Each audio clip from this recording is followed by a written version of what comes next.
शेतकरी बंधूंनो, पोळा अमावस्येनंतर केलेली फवारणी कापसाच्या भविष्यासाठी गेम चेंजर ठरू शकते.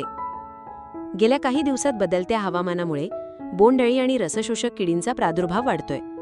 जर आत्ताच नियंत्रण घेतलं नाही तर पुढचं उत्पादन धोक्यात येऊ शकते. म्हणून ही महत्त्वाची फवारणी नक्की करा.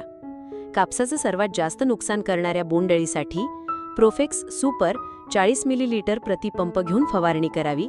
त्यानंतर कापसाला रोगमुक्त ठेवण्यासाठी प्रॉपिकोनाझोल घटक असलेले चांगल्या कंपनीचे बुरशीनाशक आपण निवडू शकतात. त्याचे प्रमाण 25 मिलीलीटर प्रति पंप घ्यावे. फुलपाती वाढीसाठी स्टेपग्रो फर्टिलायझर्सचे दर्जेदार प्रॉडक्ट अगार 30 मिलीलीटर प्रति 15 लिटर पंप प्रमाण घेऊन फवारणी करावी. फुलांचा बोंडामध्ये रूपांतर लवकर करण्यासाठी सूत्रा 30 मिली व यासोबत क्लस्टर 25 मिली प्रति 15 लिटर पाण्यात घेऊन फवारणी करावी.